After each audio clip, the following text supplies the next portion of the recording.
Hello, everybody, and welcome back to the Crypto Show. It's me, your host, Omar Bam, providing your daily fix of what is going on in the crypto space. Well, mostly daily, since yesterday I didn't do a video, but I don't do videos on like 2 days of the week. But yeah, most of the time you guys can expect to know what is up as we keep each other informed. Oftentimes you help me as much as I help you, especially during these live streams. So allow me to firstly and most importantly thank everybody who's made it out here live. So I really appreciate having you guys. What's up, Decentralized? Always a pleasure having you here, man. Also, Gaston, good friend, all you guys whose names I haven't seen here before, and those who continually join me out here. What's up, Dave Clancy? We got a lot of really cool people here. Robbie Cass, Jay Craftward, Karen. Yeah, it's been kind of a slow week, guys. So don't worry if you missed the live streams the last few days. Hasn't been anything too nutty, but there's definitely some things I want to catch you guys up on that I feel you will think is quite important in the space as we move forward here while we wait for the next uptick, as CZ, the CEO of Binance, says. So I hope you guys are doing well too. I hope you guys have been having a nice week and not freaking out too much. But today it looks like we're mostly at a flat line. So we got, looking at coin market cap over here, still around a $250 billion market cap. So we haven't really dipped that much. It's been still pretty much a flat line, nothing too nuts, and definitely a flat day. What's interesting is you look at most of these charts look pretty much very similar, and it looks like what might be a bottom has been forming. Again, this is only on the 7-day chart, so nothing is locked in stone. One coin that has been doing particularly well is Monero. It's really just moved upwards while everything else has been pretty much at the flat line. So Monero's been having a really nice week. If you head over here and you hit trending and check out the biggest gainers and losers, there's one name that's been coming up in several places that I've looked at. I'm not sure why. Maybe I'm just getting attacked by people, but it's the SelfKey thing. So SelfKey is up 53%. It's sitting at a penny with a $23 billion market cap. Doesn't look like all the supply is out. There's still about 3 times as much to go, but it looks like they released their identity wallet today. So props to any supporters of that project. I had no idea what it was till I checked this out, but I was definitely interested to see what it is. So if you go to the selfkey.org site, says that they've basically made a system that has a marketplace for trading, bank accounts and likes, second passports, that's interesting, an identity wallet. So I guess something close to like Civic or Uport, if you guys are familiar with those projects. And then the key token, which you can use to notarize ID documents, network verify. And this looks like the 3 prongs of what they're trying to build. Now, be careful, of course, getting into any investments. If you're just like finding new coins, you're like, whoopee, you know, that's why I wanted to talk about this, because it's very likely when it's in the top gainers, it'll be in the top losers tomorrow. So be careful. It might be a pump. I think it's likely to be a pump.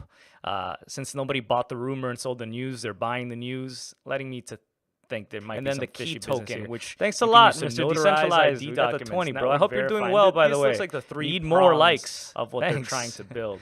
Now, be careful, man. I appreciate that support. I think it's likely to be a pump. I want to know what you guys think, of course, about that. Any other projects and continue buying the comments below, letting you guys into SelfKey. And then the key token, which thanks a lot, Mr. Decentralized. I got this email today, 20, bro. I hope you're doing well, by the way. My first thing when I get more likes of what they're probably a phishing. They're trying to get my username and password. So I just scrolled here. I'm like, wait, I want to know what you guys think, of course, about that and other projects and using.com, letting you guys into SelfKey. And then the key token, the real one. Thanks a lot, Mr. Decentralized. I got this email today, so it looks like my first thing when I get more likes. Thank you for being probably official. Now be careful username and password. So I just scrolled here. So I want to know what you guys think, of course, about that and other projects and using.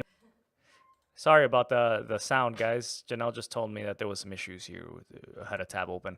My apologies. So the Gatecoin team writes out saying that unfortunately, since I'm in one of these different states, they can no longer support users there. So California, Arizona, Maine, New York, North Carolina, South Dakota, West Virginia, Wyoming. So if you aren't living there, make sure you provide proof that you're not. And if you are living there, then it looks like they're going to be deactivating your account by July 5th. So definitely be informed about that. All these exchanges have to be more and more compliant and that kind of thing. So, yeah, I'm glad we fixed the sound issues. I don't know why it took so long to figure it out. Death Echo coin to El Visionario. It's funny. So this came out yesterday. Facebook is reversing its ban on cryptocurrency ads. So Facebook has put out a statement in a blog post talking about how they are reversing their ban on allowing any sort of advertisements that have to do with binary options, with cryptocurrencies, and with ICOs on Facebook, which has the largest market of any different coin out of any largest market of any platform out there for social media and the most reach. So naturally, a lot of companies that were coming up were trying to advertise on Facebook. Now in January, they put out the statement saying while they review how cryptocurrencies are working, how to best integrate cryptocurrencies into their existing platform, which is what's interesting, they are going to be banning these sorts of ads, naturally to try to protect people from what are really scams out there and trying to vet and figure out how to properly allow legit products on there. So it looks like they're going to be pre-approving advertisers who wish to promote their platform on Facebook. They still won't allow any ICOs or binary options, but if there's already an existing company that has to do with cryptocurrency, then you might be able to fill out an application as per their new policy and be able to advertise again on Facebook. This has called into, and this is the tinfoil hat part of this, into a lot of speculation as to what exactly Facebook is doing right now. It seems like the suspicion people have is that Facebook is trying to buy Coinbase. So that's all rumor. Nothing is true.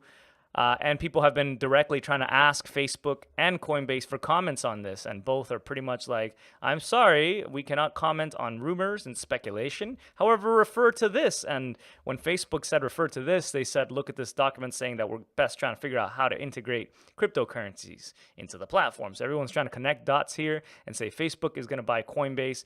And, you know, Brian Armstrong, the CEO of Coinbase, has said he doesn't want to just reach millions of people. He wants to reach over 1 billion people with the products that Coinbase offers.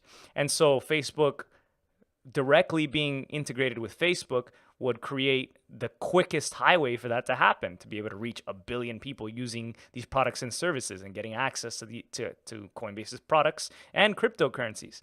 So, and that open financial system they want so much. So I want to know, what do you guys think? Is it likely? On a personal note, I don't know. I would be very careful trying to trade or do anything on that news by itself, because I think that Coinbase is really trying to carve out their own name and niche and not get necessarily bought out by anybody else. It seems like they have their own vision that keeps getting stronger, and to get bought by something like Facebook, you know, and Facebook has been known to buy other companies like Oculus, for example, and just, you know, let them do their own thing and let them keep their own freedom. So likely Facebook would say to Coinbase, hey, you guys can continue to do what you're doing, but you're going to have like Facebook logos everywhere. And of course, maybe even options to change the way things work using their board of directors that Facebook has. So would Coinbase want to keep that freedom? I would imagine so. However, the rumor right now is that they're trying to buy it. Let's see what some of these comments are. Crypto is decentralized as Cryptonomicon. They will work together, says Investor Milton. I would love to see some sort of partnership. I don't know about them buying straight out Coinbase, but to see an easy link from Coinbase to Facebook and maybe Facebook gets some share of that revenue, I think would be really positive for everyone. No doubt. Let's see. What's up? What's up, Miss Lou W? Okay. And thanks, Jason, for that nice comment. Okay. So let's go ahead here and continue forward.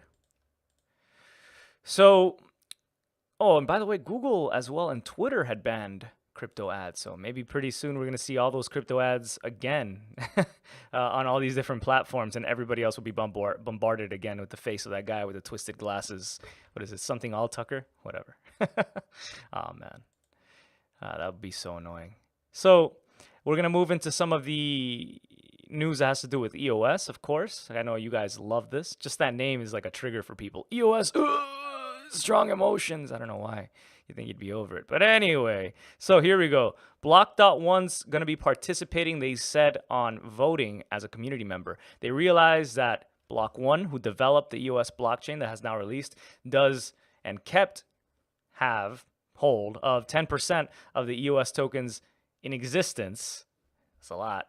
And the votes are what allow block producers who validate these transactions to have a gig where they make like $10,000 at today's prices per day. It's a lot of money. So these block producers should hopefully be very vetted and trusted within the community and be looking out for the community as much as possible. So they are going to be voting now with their stake. Well, the things that they're going to be looking for in block producers include this list here: honesty, integrity, and fairness, transparency of identity, activities, and decision making, abides by smart contracts and programming of network participants in the absence of proven systematic bugs, 24/7 timeliness in processing transactions, upgrading the network, and emergency response 24/7. So they better have a big team. We saw that, that block producer we talked about, I believe it was 2 days ago, they were all like, sorry, had a private agendas come up, couldn't make the meetings for 2 days. Apologies, that's why we didn't go with the consensus. Oops. Well, it really has gone to show some of the flaws that EOS has been built over with its start, which has been chaotic. But realize, guys, and you can read the rest of the list yourself if you're interested, and about Ricardian contracts we'll get into in just a second. But the universe has this natural tendency to move from chaos and disorder toward ordered entropy. And therefore, we've seen that a lot of blockchains do start off completely crazy and batty and look like, why would anybody support this dark coin? But then move on to have a different future in the future, because software continually upgrades, and it's all, this has never been done before. So what was put forth by Daniel Larimer was this post yesterday: the intent of code is law, in regards to changing the way that the EOS Constitution works. Because the EOS Constitution has basically a set of rules that must be abided by, and there have been such contentious debates as to what to do with this constitution. For example, it sucks that if you leave for 3 years your EOS untouched, they're going to consider you to be a not participant in the network. Naturally, they want participants voting for things like block producers. And if you're not participating, they have the option of redistributing all your EOS tokens back to everyone else. So this takes away kind of freedom, right? Because everyone uses blockchain for different reasons, and maybe some people just do want to speculate whether that's what you want or not, and not touch it for 3 years or put it in cold wallets. So that's been disturbance in the force of EOS. Thanks. Oh man, Tony, that's a really generous donation, brother. I thank you so much. You're always super generous. Thank you, Tony.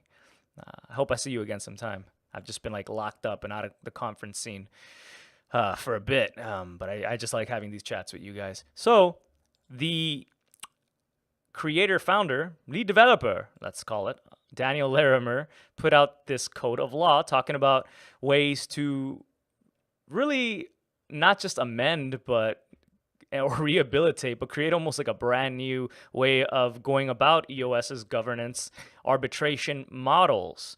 And instead of relying on, a group of arbiters who have significance, power, and force, and really have become much more powerful than should have been expected.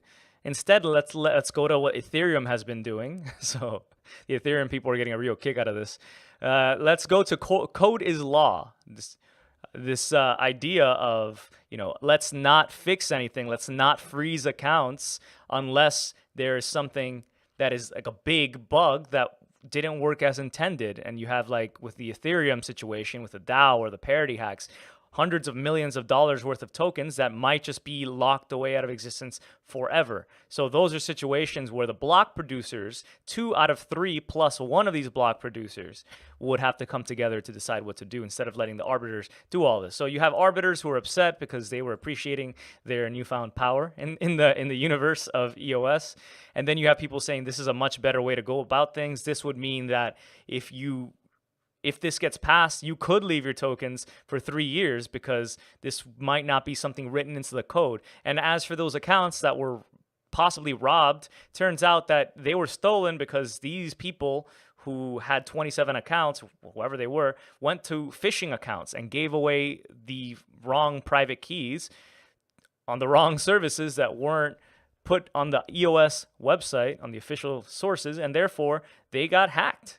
And maybe if the community wants to give back and help these people out, instead of an in-blockchain bailout, it would have to be maybe perhaps a donation. Maybe they open up a donation series where people can give money and then they get back some of their cash. And that might be better than just, reversing blockchains or freezing accounts and that sort of thing.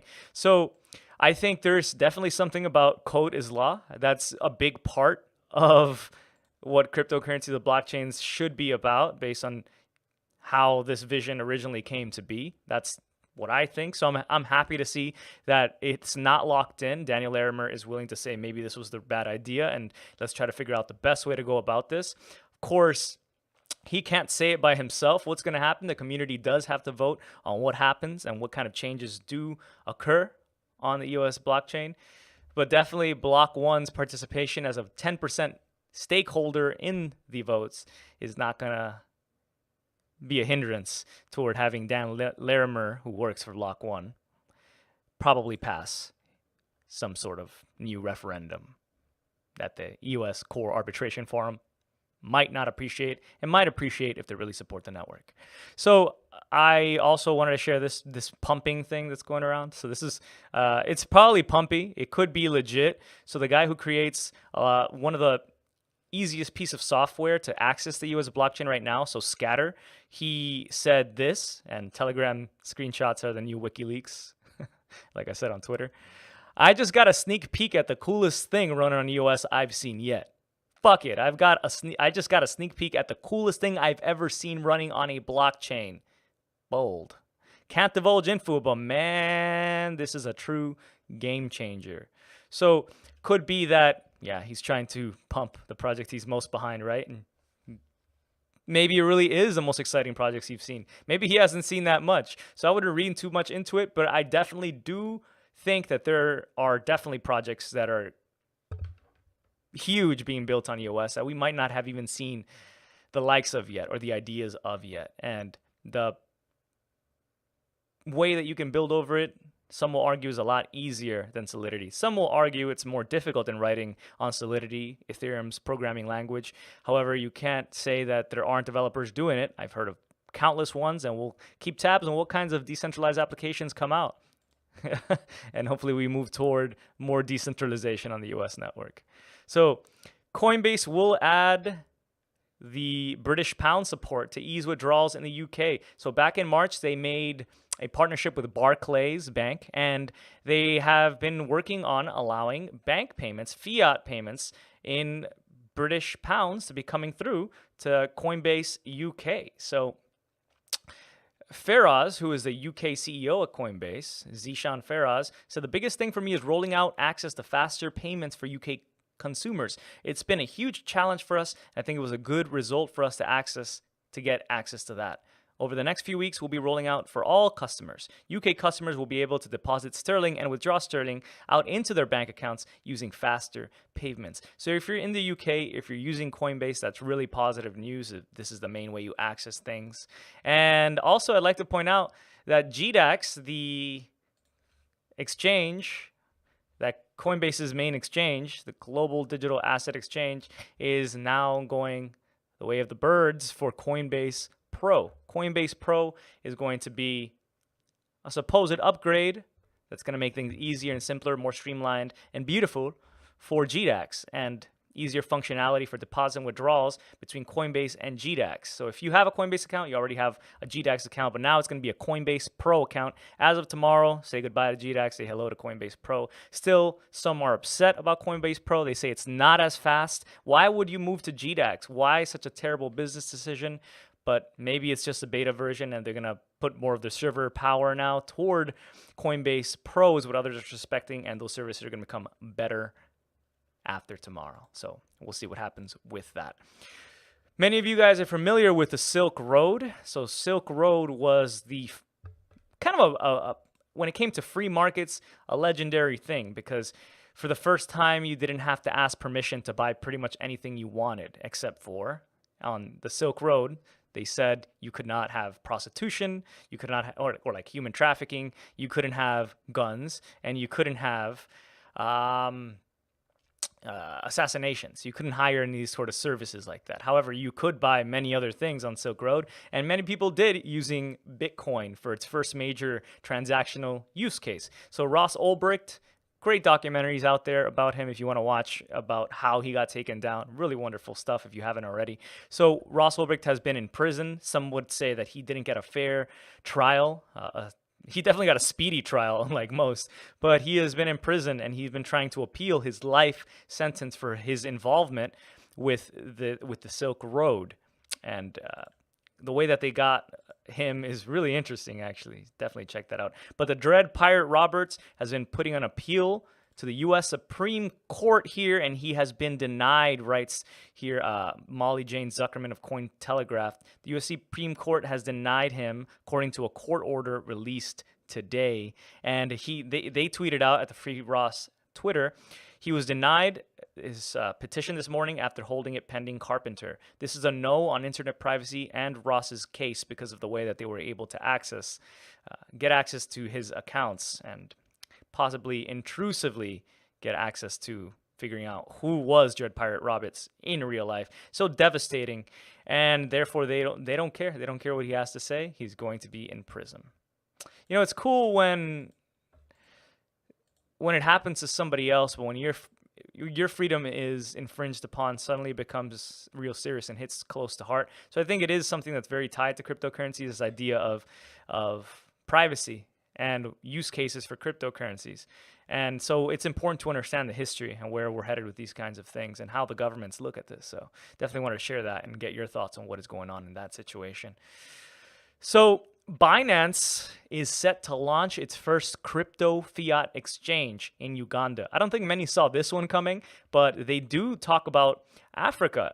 So Uganda is a real interesting situation. Only 11% of the population has bank accounts. It's both a challenge and an opportunity. So it may be easier to adopt cryptocurrency as a form of currency instead of trying to push for bank adoption. It's an interesting experiment. Africa's a big market. That's why we're there. We think that crypto has a very strong use case in less developed countries. There's more money to be made in a more developed country, but we want to distribute crypto to the rest of the world. So it looks like Binance Uganda will be launching imminently, very, very soon. It's about ready to go.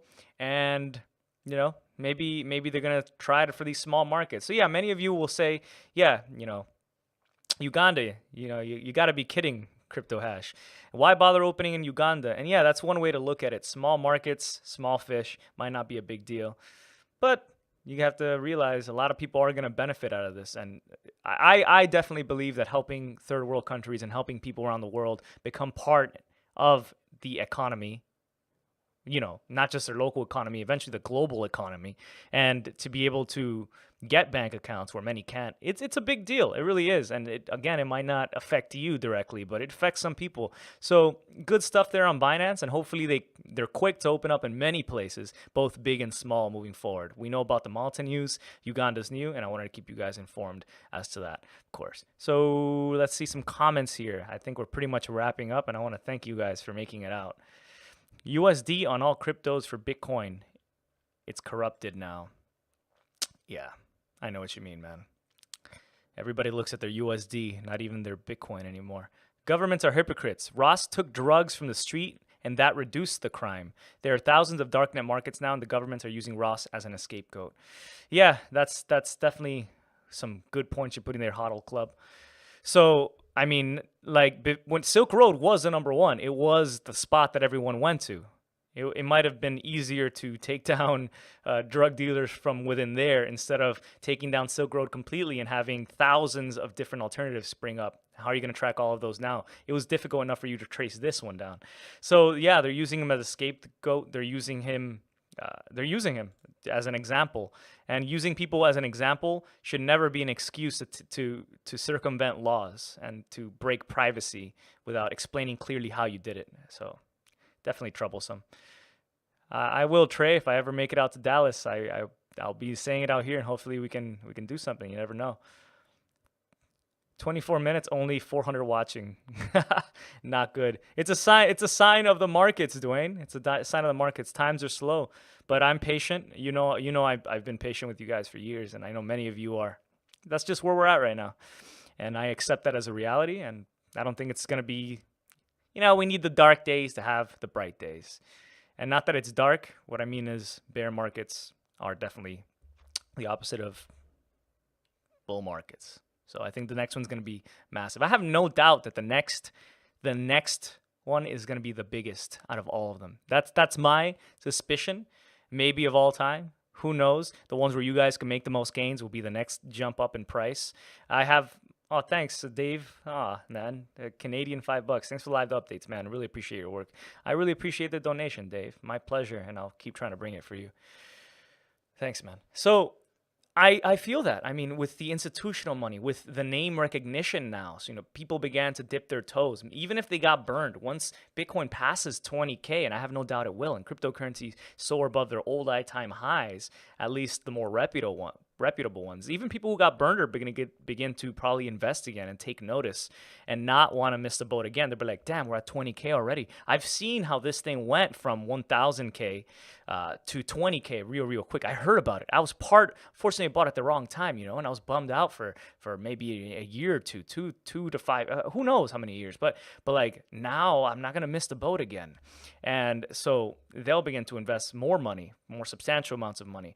And we see fiat currencies are unstable, man. Interest rates going up. Moneko64 made a video today talking about oil prices going up, and that's a good sign of the recession, right? Less dollars in our pocket. And even though you can see GDP, global gross domestic product, going up for a country, if their liabilities are more than their amount of contributions to the economy, then technically they're on the decline already. So it's likely we're already in recessions around the world. And once they recognize it, we're in a big depression. So that's going to take away stability from fiat currencies and trust in them. And then when people really begin to understand trust, why do I trust this currency? And you put it next to something like Bitcoin, where it's limited in supply, it's still permissionless, like it or not. I can still send Bitcoin without permission. Besides all the BS and all of the things that we've seen with regards to know your customer, anti-money laundering and laws, I can still send somebody money across the world without asking permission right now if they accept Bitcoin. I can do it. There's nothing stopping. So it's still a self-fulfilling prophecy, and it's definitely, they realize something that could bring down their entire system. The regulators. That's why they're eager to regulate it and to try to tame the beast. Except they can't tame this beast because this beast doesn't live within their cages or walls, and it's impossible for them to contain it. While they realize that the walls are crumbling. So I want to leave you guys with those thoughts. I love each and every one of you for allowing me to continue to make these videos. Thanks, Daniel, for all the comments, bro, and for the sponsorship. Omar, we owe 21 trillion. It's insane. Yeah, the USDebtClock.org is stupid. So I know some of you guys don't know what I'm talking about with US Debt Clock, actually. So let me go ahead and just pull that up real quick so you guys know what I'm talking about. And you can see the U.S. national debt here in real time as it climbs. And realize that the more debt, the more interest has to be paid as well to the services debt, and therefore the more money has to be printed into oblivion every single second. More money has to be printed than the last second just to service the debt that exists and continues to grow. Oh man, the website isn't coming up for some reason, so I apologize on that. All right, so I'm going to finish up here, guys. I hope that we stick together here. I hope you guys share the love and talk about this channel if you appreciate the content, and continue to share your comments, thoughts, feedback, suggestions for videos in the comments section. I really do appreciate it, and I check out each and every single one as I can, even if I don't respond directly. So take care, guys. Much love and stay cryptic. Peace.